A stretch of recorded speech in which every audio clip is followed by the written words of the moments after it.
Assalamualaikum warahmatullahi wabarakatuh. Ya, welcome back to my channel. Kita kembali lagi di dalam satu cerita dan satu kisah yang diminati ramai, yaitu misteri Rumah Sewa Part 2. Ya, kita kembali lagi. What's up guys? Aku harap korang semua sihat dan banyaknya kita dah masuk hari ketiga berpuasa. Panjang umur besok kita masuk hari keempat, kita berada di hari yang keempat kita berpuasa. Ya, sebelum kita lanjut ke cerita yang pertama ini, aku nak disclaimer awal-awal dulu.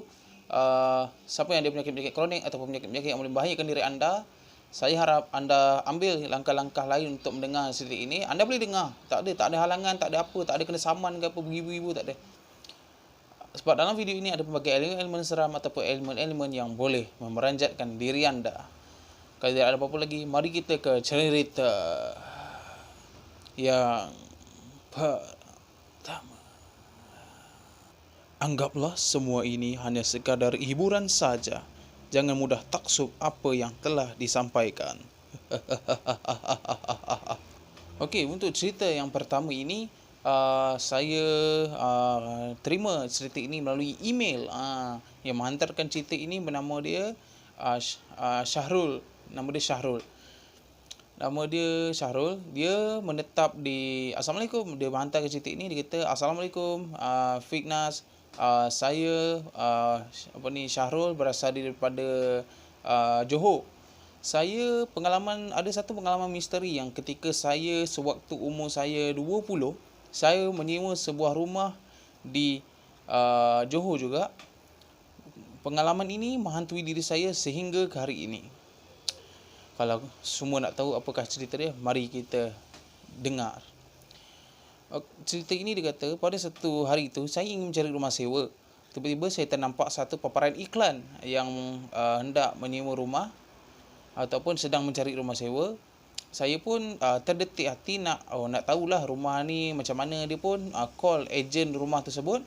Dia pun cuba tanyakan berapa harga rumah. Harga rumah dia standard lah. Kalau dekat Johor, tak tahulah sangat sebab saya duduk KL. Kat Johor ni dia kata dia sewa dalam satu rumah teres. Rumah teres ni cantik. Ada 2 tingkat, ada orang kata siap lah semua.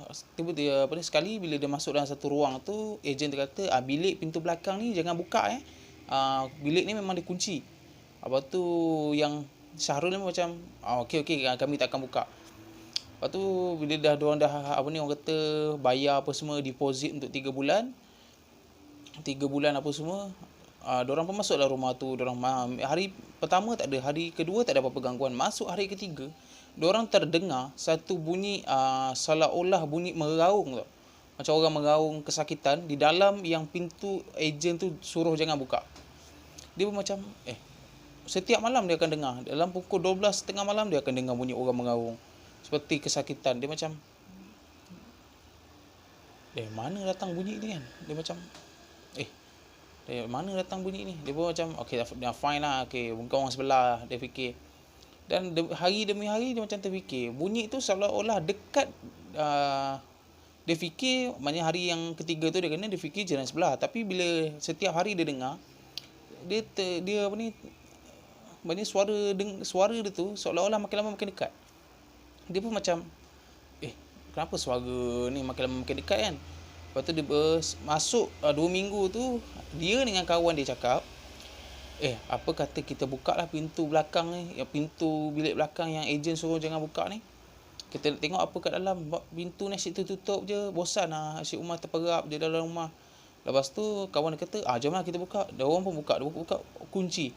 Diorang pun ambil langkah lain. Diorang pergi, diorang tandang pintu tu, terajang pintu tu, terbuka pintu tu.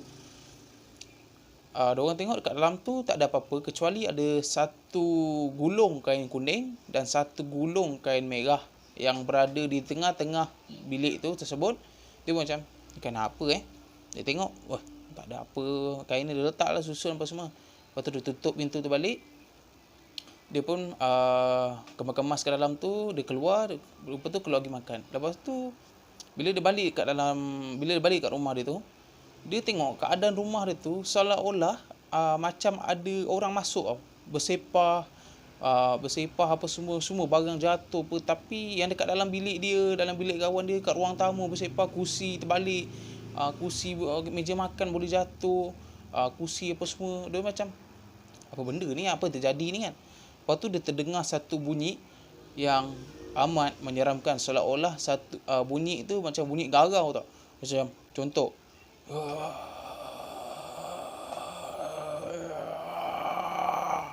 seolah-olah macam tu. Dia macam dia tercari-cari bunyi apa tu kan. Dia ingatkan kawan dia buat, kawan dia kata tak, aku tak buat ni, serius Lepas tu sekali dia dengar bunyi tu, seolah-olah bunyi tu berada di atas. Sebab rumah yang disewa ni rumah teres 2 tingkat. Lepas tu bila dia macam disusun, kemas balik apa dalam bilik dia, orang tamu semua, sekali dia, hati dia ni kuat bercakap, bunyi tu datang daripada bilik belakang. Bilik yang ejen tu suruh jangan buka lah, yang dia dah buka tu. Dia panggil kawan dia kata, kita boleh buka, tapi kita jangan tu, kita baca bismillah dulu, baca ayat-ayat apa kita. Ketika dia nak pegang tombol pintu tu seolah-olah di dalam pintu tu seperti ada orang yang bergegah pintu tu. Dung dung dung dung. Lepas tu gua apa? Apa benda ni kan? Lepas tu sekali kawan dia buka je, tengok, alangkah terperanjatnya, sewaktu diorang kemas tu, diorang tak perasan dekat tepi tikap tu ada satu wafak. Dekat tingkap tu ada satu wafak. Lepas tu dekat bawah wafak tu ada satu mantra dekat tepi dinding tu. Masa diorang kamar, diorang tak perasan langsung. Diorang macam, ni apa benda kan? Dia tengok apa semua. Mana masa debat masuk tu tak ada apa-apa lah. Sekali bila terperasan wafak tu seolah-olah dibuat bentuk wafak tu kan. Kalau wafak kan, kalau kita tahu kan dia macam dalam benda tu kan. Tapi wafak tu seolah-olah bertanda salib.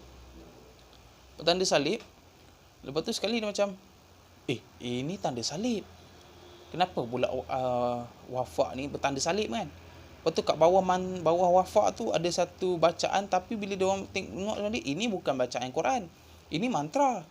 Lepas tu bila dia orang angkat benda tu, dia orang macam, ni apa ni kan? Dia orang angkat, dia orang letak lah, buang lah kat mana-mana kan. Lepas tu bila hari demi hari, setiap malam dia orang akan dengar bunyi orang meraung, bunyi orang menangis, bunyi orang kata mengamuk, pintu tu digegah. Minta maaf, batuk pula.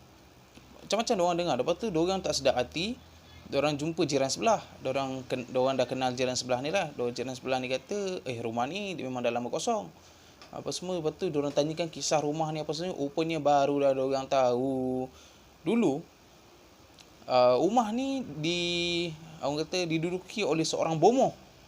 Maknanya dukun lah. Orang kata dukun ni dia suka buat orang. Dia maknanya pengamal ilmu hitam. Dia ni suka buat orang apa semua. Apa ni, bila jiran tu ceritakan waktu dukun ni nak mati, dia ada tampalkan wafak dan dia ada tampalkan mantra, dan dia ni membela. Orang kata dia membela apa tau? Dia membela HR. HR. Orang kata HR. Kalau saya nak sebutkan, saya sebutkan lah, hantu raya. Dia maknanya kata dia ni membela benda tu. Maknanya ni kalau orang nak ceroboh rumah dia, orang nak rompak rumah dia, maknanya seolah-olah benda tu menyerupai tuan rumah. Contoh macam aku keluar, tapi orang nak ceroboh masuk rumah aku ada kat dalam. Macam tu. Lepas tu bila orang tanya, dia sebelum nak mati dia tampal wafak dekat dinding dia tampal mantra, seolah-olah dekat situ dia tinggalkan benda ni. Siapa yang menceroboh rumah aku, maknanya orang tu akan diganggu dengan berbagai-bagai orang kata gangguan. Lepas tu bila dia teringat balik pasal wafak tu, dia pergi balik dekat bilik tu. Dia pergi kat tempat dia buang wafak tu, maknanya dekat dapur tu ada satu sampah. Dia buang wafak tu dalam tu sampah. Bila dia buka tu sampah tu, wafak dengan bacaan mantra tu hilang. Dia pun macam lepas tu dia tanya kawan dia. Dia kata, kau ada ambil ke wafak ni kan? Dia kata, tak ada. Hari ni aku tak masuk dapur pun. Lepas tu bila dia orang pergi dekat bilik atas tu, alangkah terperanjatnya, wafak dan mantra tu yang dia orang cabut daripada dinding tu betul-betul berada di atas lantai di tengah-tengah bilik tersebut. Dia pun dah tak sedap hati. Dia pun sekali apabila dia tulis dekat belakang pintu tu, daripada atas pintu sampai bawah pintu penuh dengan mantra. Dengan tulisan-tulisan orang kata Thailand, tulisan-tulisan orang kata bacaan mantra dalam bahasa Thailand apa semua. Dia macam ini apa tu? Lepas tu bila orang dah jumpa benda tu, orang panggil ustaz. Ustaz kata, bila ustaz baca-baca apa semua, orang terdengar bunyi orang kata mengamuk, orang kata meraung, orang kata bunyi garau apa semua. Bunyi harimau lah apa semua. Lepas tu sekali bila ustaz ni datang bacaan apa semua, dia orang dah bilik tu dah dibersihkan, dah dibacakan Yasin dalam tu dan dibukakan bacaan-bacaan surah dan ruqyah apa semua. Bilik tu okey. Lepas tu ustaz dia kata alangkah baiknya kamu berdua carilah rumah lain. Sebab benda ni dia bertuan, dia nak tuan baru. Sebab mana tahu, kita tak tahu, kita main-main mungkin ditinggalkan, siapa yang masuk rumah ni itulah tuan baru kau. Sebab gitu kita tak tahu. Saya punya pandangan, kamu pergilah cari rumah lain supaya untuk keselamatan diri kamu dan kawan kamu. Dan Syahrul pun ambil keputusan untuk cari rumah lain dan deposit apa semua burn lah.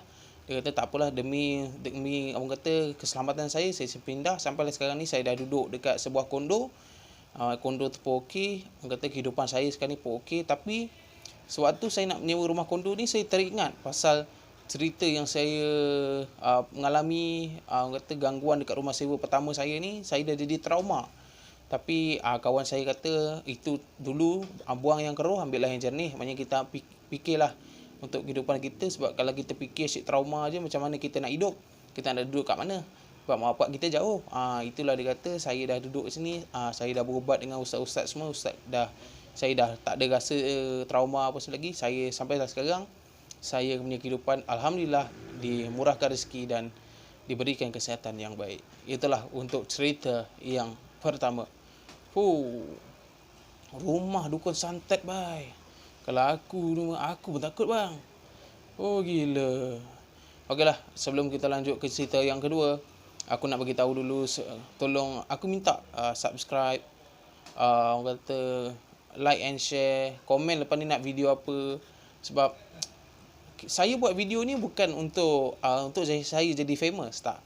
Saya buat video ni untuk bantu keluarga saya. Sebab kita tahu kan, waktu tahun lepas kita pandemik, banyak orang yang buat YouTube, banyak yang orang dah mencapai 100k subscriber, dapat silver play button, ada yang sampai 1 juta, ada yang sampai 500,000. Kata saya nak jadi macam tu. Sebab orang kata kita ni, kalau kita dah cuba lain-lain, kita ambil jalan yang ni, insya-Allah Allah Taala akan pemudahkan. Jadi itu saya minta sangat kepada semua viewers saya, tolonglah subscribe channel saya ni. Orang kata saya bukan paksa. Jangan buka paksa. Nanti orang kata alah Fitness channel ni asyik paksa orang je nak like. Suka hatilah orang tak nak. Bukan, kita cuma minta. Kalau nak like lah. Kalau tak nak tak apa. Kalau tu nak subscribe tapi tak nak tengok pun boleh. Sebab saya dah janji pada diri saya, sampai 5k ataupun sampai 10k subscriber saya akan buat giveaway. Kata kepada 7 orang. Banyak tu 7 orang. Tak pernah orang buat lagi. Itulah untuk orang kata advice saya, nasihat saya lah untuk kepada viewer saya. Okey, saya minta maaf kalau tersinggung perasaan. Okey, mari kita ke cerita yang kedua. Cerita yang kedua, anggaplah sekadar hiburan saja, jangan mudah taksub apa yang disampaikan. Cerita yang kedua ni dia simple sikit. Cerita ni pun berlaku pasal rumah sewa juga, yang berlaku di Pahang. Dia menghantarkan cerita ini melalui Instagram yang bernama Hana. Hana. Nama dia Farhana tapi nama singkatan dia Hana. Dia kata, "Assalamualaikum Fitness. Nama saya Farhana. Saya berumur 26 tahun. Saya berasal daripada Pahang. Kejadian ini berlaku ketika saya menyewa satu rumah yang berada di Selangor. Sekarang ni saya menetap di arah Damansara dan ketika saya menyewa rumah di Selangor ni, saya menyewa satu rumah kondominium di Selangor. Dia tak nak bagi tahu tempat lah. Dia kata nanti tempat ni orang takut kan. Pada kejadian ini berlaku, saya seorang diri di rumah. Orang kata bila saya seorang diri kat rumah ni, bila kita duduk dalam rumah seorang-seorang, kita akan rasakan pelbagai. Fikiran kita ni akan bercelaru macam, weh, ada benda kat depan pintu, ada orang menjengah dekat dalam bilik air, ada orang tak ada kepala jalan. Kita akan fikir macam tu. Lepas tu saya ni fikir, oh tak ada apalah, kawan saya, sebab kawan saya belum balik. Saya pun masuk dalam bilik, saya tutup pintu, saya main handphone lah. Ketika saya main handphone, saya terdengar dekat tingkap saya seperti ada orang ketuk macam tik tik tik tik tik tik tik tik tik tik. Dia pun tengoklah kat tingkap tu, dia macam siapa pula kat tingkap tu. Dia nampak ada satu sosok makcik tau. Macam nak katakan makcik pun, makcik tu okey, macam seorang orang tua. Ketuk. Lepas tu bila dia bangun, dia pergi dekat tingkap tu, dia buka, dia macam Allah, astagfirullahalazim makcik. Ya makcik, apa boleh saya bantu? Nak anak boleh tolong makcik? Tolong apa makcik? Tolong hantarkan makcik dekat rumah anak makcik boleh? Boleh. Rumah anak makcik kat mana? Dekat blok tak tahulah, dia kata blok D, nombor tingkat 6, nombor 21. Boleh saya hantar kat makcik. Lepas tu Farhana ni keluar daripada bilik apa semua. Bila dia buka pintu, dia buka grill. Alangkah terperanjat ni bila dia tengok kat luar tak ada siapa-siapa. Gila kau. Buka tingkap ada orang, buka pintu tak ada orang. Ambil kau boleh kena heart attack, mati situ terus. Lepas tu bila dia tengok, dia pun panggil lah, makcik. Lepas tu dalam hati dia kata, makcik ni menyok-nyorok ke malam-malam ni? Lepas tu bila dia tutup pintu, dia tutup grill apa semua, dia macam whatever lah, mungkin makcik ni nyanyuk apa kan. Lepas tu bila dia duduk kat sofa tu, dia terdengar seperti orang bagi salam. Dia Assalamualaikum. Lepas tu macam dia tak jawab lagi, dia pergi dia buka pintu, dia tengok ada seorang lelaki apa semua. Lepas tu bila rupanya dia buka, dia kenal jiran dia. Waalaikumsalam. Sana, aku nak bagi tahu ni. Tadi rumah kau ada kena ketuk? Ada tadi. Ada kenapa? Sebab tadi ada satu makcik tau, dia ketuk tingkap bilik aku. Aku buka, lepas tu dia suruh temankan anak dia. Bila aku buka pintu, tengok tak ada. Kau ada kena? Ni aku baru tutup pintu lah tadi ni. Lepas tu kata, kau free tak? Free. Jom kita keluar pergi makan. Jiran dia dengan dia rapat lah kan. Apa semua pergi makan. Nak balik tu diorang maknanya jiran dia tu keluar hantar dia lah. Apa semua nak katakan macam boyfriend, bukan boyfriend kan, tapi orang kata mungkin jiran rapat. Lepas tu dah kawan rapat apa semua kan. Lepas tu bila dia naik atas, dia nak naik ke lift, dia ternampak yang makcik yang ketuk tingkap dia tadi tu, dia nampak dekat ujung. Sekali bila dia tengok, makcik tu seolah-olah berlari menuju ke arah dia. Dia macam makcik. Lepas tu sekali dia tak dah ambil langkah lain, dia naik tangga, ambil kau macam Rabuan Pit, zup dah sampai tingkat dia lah. Lepas tu sekali bila dia sampai depan pintu, dia ambil kunci, dia buka, dia ternampak lagi sekali makcik tu dekat koridor nak buka pintu. Dia ternampak makcik tu kat koridor dekat ujung sedang berlari menuju ke arah dia. Ke adah pun boleh ke arah dia. Sekali dia macam dia takut, dia buka pintu, dia tutup grid, bam, lepas tu dia masuk, boom. Lepas tu tiba-tiba dia terdengar, Assalamualaikum.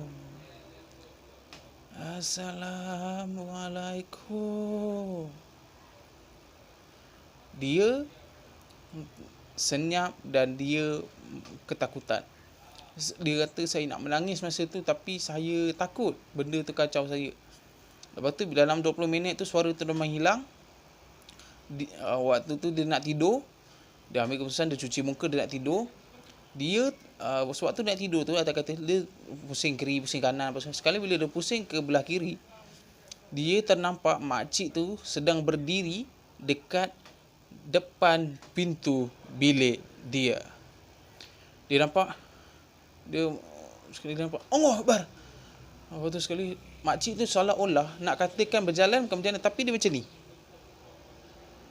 Dia pun macam, oi seram aku cerita ni. Bulan-bulan puasa ni tak apa, tak takut sangat. Lepas tu bila dia macam tu, uh, dia dah tengok macam tu apa semua. Lepas tu dia macam dia tutup muka dia, dia selubung mulut pasal dia terasa dekat badan kita selimut, kita rasa kan badan kita kan. Dia rasa seolah-olah ada tangan yang pegang. Lepas tu macam kata dia macam pegang sini tau. Dia macam genggam ah. Lepas tu dah takut apa semua. Dia pun dia sekali bila dia baca bismillahirrahmanirrahim, alhamdulillahirabbil alamin, dia terdengar makcik tu seperti orang meraung. Wah! Macam tu lah. Tapi tak tahulah macam mana dia tulis macam tu kan. Kita gambarkan lah kan. Lepas tu bila dia baca, dia terasa genggaman makcik tu tadi. Maaf. Makin lama makin longgar. Lepas tu hilang. Dia buka apa semua selimut dia buka sikit-sikit, buka, tengok tak ada. Lepas tu bila dia nak keluar ke bilik tu, kata dia ternampak makhluk pocong ataupun makhluk gula-gula yang sedang berdiri di tepi sudut TV dia, seolah-olah benda tu meloncat nak hendak pergi menuju ke diri dia. Dia macam dia nampak je, astagfirullahalazim. Dia buka ada pintu, dia buka gerai, gedebam. Dia pergi kat jiran dia kat sebelah tu. Assalamualaikum. Aku bagi nama samaran lah. Assalamualaikum. Amin. Assalamualaikum. Amin. Lepas tu bila jiran dia tu yang dia keluar, Waalaikumsalam. Nah, kau kenapa dah? Tolong aku. Kau belah aku duduk rumah kau. Lepas tu dia buka pintu. Astagfirullahalazim. Lepas tu kawan dia kata, kau kenapa nak? Rumah aku kena ganggu tu. Aku nampak makcik apa semua. Jap, kau tunggu sini jap. Aku bawa kau segelas air, kau tenang. Lepas tu bila dah duduk apa semua, rupanya Amin ni pun cerita lah. Amin ni bukan nama sebenar, nama samaran. Dia ceritakan rumah kau ni dulu ada seorang orang tua yang menetap kat dalam rumah ni. Anak dia orang kata tak buang, orang kata tak tengok dia lah.